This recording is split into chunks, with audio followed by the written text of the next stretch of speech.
Hello, আমি নাইলা বাড়ি আবার চলে এসেছি আপনাদের সাথে অসমাপ্ত আত্মজীবনী নিয়ে। শেখ মুজিবুর রহমানের লেখা অসমাপ্ত আত্মজীবনী, যেটা প্রকাশ হয়েছে, প্রথম প্রকাশনী পেয়েছে 2012 সালে।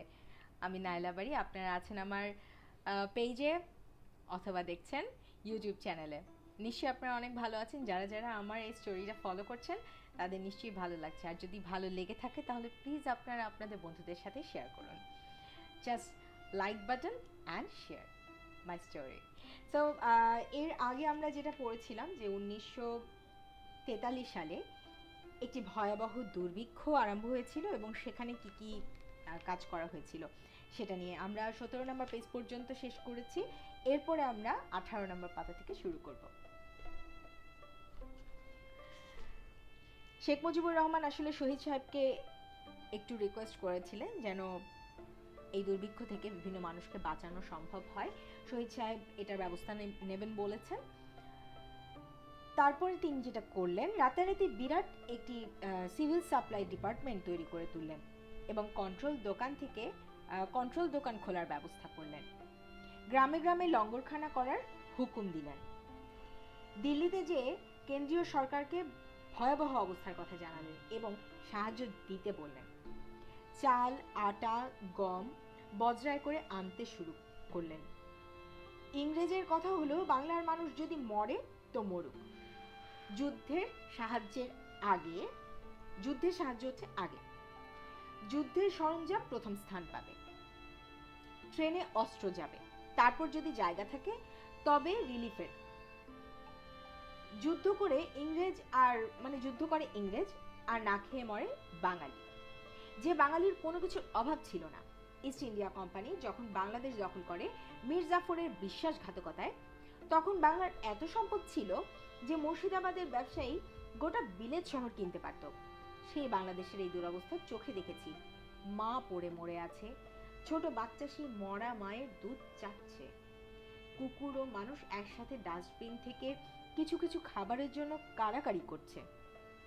ছেলে মেয়েদের সাথে রাস্তায় ফেলে দিয়ে মা কোথায় যেন পালিয়ে গেছে পেটের দায়ে।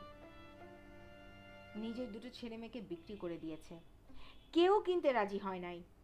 বাড়ির দুয়ার এসে চিৎকার করেছে, মা বাঁচাও, কিছু খেতে দাও, মরেই তো গেলাম, আর পারি না, একটু ফ্যান দাও। এই কথা বলতে বলতে ওই বাড়ির দুয়ারের কাছেই পড়ে মরে গেছে। আমরা কি করব? যা বাঁচে দুপুরে ও রাতে বুভুক্ষুদের বসিয়ে ভাগ করে দিই, কিন্তু কি হবে এতে? এই সময় শহীদ সাহেব লঙ্গরখানা খোলার হুকুম দিলেন। আমিও লেখাপড়া ছেড়ে দুর্ভিক্ষ পীড়িতদের সেবায় ঝাঁপিয়ে পড়লাম। অনেকগুলো লঙ্গরখানা খুললাম, দিনে একবার করে খাবার দিতাম। মুসলিম লীগ অফিসে, কলকাতার মাদ্রাসায় এবং আরো অনেক জায়গায় লঙ্গরখানা খুললাম। দিন ভর কাজ করতাম আর রাতে কোনোদিন বেকার হোস্টেলে ফিরে আসতাম, কোনোদিন লীগ অফিসের টেবিলেই শুয়ে থাকতাম। আমার আর আরো কয়েকজন সহকর্মী ছিলেন, যেমন পিরোজপুরের নুরুদ্দিন আহমেদ, যিনি পরে পূর্ব বাংলার এমএলএ হন। নিঃস্বার্থ কর্মী ছিলেন। যদিও তিনি আনোয়ার হোসেন সাহেবের দলে ছিলেন, আমার সাথে এদের একটু গোলমালও ছিল, তবুও ওকে আমার ভালো লাগতো। বেকার হোস্টেলের সুপারিনটেন্ডেন্ট ছিলেন প্রফেসর সাইদুর রহমান সাহেব।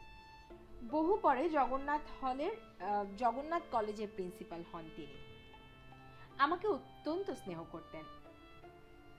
হোস্টেল, রাজনীতি বা ইলেকশনে আমার যোগদান করার সময় ছিল না, তবে তিনি আমার সাথে পরামর্শ করতেন। প্রিন্সিপাল ছিলেন ডক্টর IH জুবেরি। তিনিও আমাকে খুবই স্নেহ করতেন। যে কোনো ব্যাপারে তাদের সঙ্গে সরাসরি আলাপ করতাম এবং সত্য কথা বলতাম। শিক্ষকরা আমাকে সকলেই স্নেহ করতেন। আমি দরকার হলে কলেজের অ্যাসেম্বলি হলের দরজা খুলে সভা শুরু করতাম। প্রিন্সিপাল সাহেব চোখে দেখেও দেখতেন না। মুসলমান প্রফেসররা পাকিস্তান আন্দোলনকে সমর্থন করতেন। হিন্দু ও ইউরোপিয়ান টিচাররা চুপ করে থাকতেন, কারণ সমস্ত ছাত্রই তো মুসলমান। সামান্য কিছু সংখ্যক ছাত্র পাকিস্তান বিরোধী ছিল, কিন্তু তারা কথা বলার সাহস করত না। এই সময় রিলিফের কাজ করার জন্য গোপালগঞ্জে ফিরে আসি। গোপালগঞ্জ মহকুমার একদিকে যশোর জেলা, একদিকে খুলনা জেলা, আরেকদিকে বরিশাল জেলা। বাড়িতে এসে দেখি ভয়াবহ অবস্থার সৃষ্টি হয়েছে। মানুষ সব প্রায় না খেয়ে কঙ্কাল হতে চলেছে। গোপালগঞ্জের মুসলমান ব্যবসায়ী এবং যথেষ্ট ধান হয় এখানে। খেয়ে পড়ে মানুষ কোনো রকমে চলতেই পারত। অনেকে আমাকে পরামর্শ দিল যদি একটা কনফারেন্স করা যায় আর যদি সরওয়ার্দী সাহেব ও মুসলিম লীগ নেতাদের আনা যায়, তবে চোখে দেখলে তারা এই 3 জেলার লোকের বেশ কিছু সাহায্য পেতে পারে এবং লোকদের বাঁচাবার চেষ্টা করা যেতে পারে। আমাদের সহকর্মীদের নিয়ে বসলাম, আলোচনা হলো। সকলে বলল এই অঞ্চলে কোনো পাকিস্তানিদের দাবি জন্য কোনো বড় কনফারেন্স হয় নাই। এই কনফারেন্স হলে 3 জেলার মানুষের মধ্যে জাগরণের সৃষ্টি হবে। এতে 2-1টা কাজও হবে, মুসলিম লীগের শক্তিও বাড়বে আর জনগণ সাহায্যও পাবে। সকল এলাকা থেকে কিছু সংখ্যক কর্মীকে আমন্ত্রণ করা হলো। আলোচনা করে ঠিক করা হলো সম্মেলনে দক্ষিণ বাংলার পাকিস্তান কনফারেন্স নাম দেওয়া হবে এবং 3 জেলার লোকদেরকে দাওয়াত করা হবে। সভা আহ্বান করা হলো অভ্যর্থনা কমিটির জন্য। বয়স্ক নেতাদের থেকে একজনকে চেয়ারম্যান এবং একজনকে সেক্রেটারি করা হলো। প্রধান যারা ছিলেন তাদের মধ্যে কেউ রাজি হন না, কারণ খরচ অনেক হবে, দেশে দুর্ভিক্ষ, টাকা পয়সা তুলতে পারা যাবে না। শেষ পর্যন্ত সকলে মিলে আমাকে অভ্যর্থনা কমিটির চেয়ারম্যান এবং যশোর জেলার মৌলভী আফসার উদ্দিন মোল্লা নামে একজন বড় ব্যবসায়ীকে সম্পাদক করা হলো। আমি কলকাতায় রওনা দিলাম নেতৃবৃন্দকে নিমন্ত্রণ করার জন্য। যখন সরওয়ার্দী সাহেবকে দাওয়াত দিতে গেলাম, দেখি খাজা শাহাবুদ্দিন সেখানে উপস্থিত। শহীদ সাহেব বললেন, আমি খুবই ব্যস্ত, তুমি বুঝতেই পারছো, নিশ্চয়ই চেষ্টা করব যেতে। শাহাবুদ্দিন সাহেবকে নিমন্ত্রণ করো, উনিও যাবেন। অনিচ্ছা সত্ত্বেও শাহাবুদ্দিন সাহেবকে নিমন্ত্রণ করলাম, তিনি রাজিও হলেন।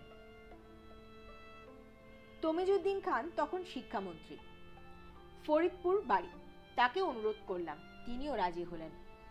মৌলানা আব্দুর রশিদ তর্কবাগীশ এবং হবিবুল্লাহ বাহার চৌধুরী সাহেবকেও দাওয়াত করলাম। জনাব মোয়াজ্জেম হোসেন চৌধুরী লাল মিয়া তখন কংগ্রেস ত্যাগ করে মুসলিম লীগে যোগদান করেছেন এবং আমাকে খুবই বিশ্বাস করতেন। তিনি যথেষ্ট টাকা, ঔষধ ও কাপড় জোগাড় করেছিলেন। তার সাথে সাথে আমাকেও থাকতে হতো আর প্রত্যেক মহকুমায় কাপড় পাঠাতে হতো। যুদ্ধের সময় মালবুক বুক করার খুব কঠিন ছিল। 10 দিন ঘোরাঘুরি করলে কিছু কিছু কাপড় পাঠাবার মতো জায়গা পাওয়া যেত। অনেক সময় হিসাব নিকাশও দেখাতে হতো, নিজের হাতে কাপড়ের গাঁটও বাঁধতে হতো। আমি কোনো কাজই না বলতাম না। যা হোক, তাকে গোপালগঞ্জে যেতে অনুরোধ করলাম, তিনিও রাজি হলেন। দিন তারিখ ঠিক করে আমি বাড়ি রওনা হলাম। সামান্য কিছু টাকা তুললাম শহর থেকে। আমি গ্রামে বের হয়ে পড়লাম। কিছু কিছু অবস্থাশালী লোক ছিল মহকুমায়, তাদের বাড়িতে যেয়ে কিছু কিছু টাকা তুলে আনলাম। কাজ শুরু হয়ে গেছে, লোকজন চারিদিকে নামিয়ে দিয়েছি। অতিথিদের খাবার ভার আব্বাই নিলেন, তবে পাক হবে এক সরকারি কর্মচারীর বাড়িতে। পরে 2 পক্ষ হয়ে গেল, গোলমাল শুরু হলো। শেষ পর্যন্ত গোপালগঞ্জে আমাদের বাড়িতেই বন্দোবস্ত হলো। প্যান্ডেল করলাম নৌকার বাদাম নিয়ে।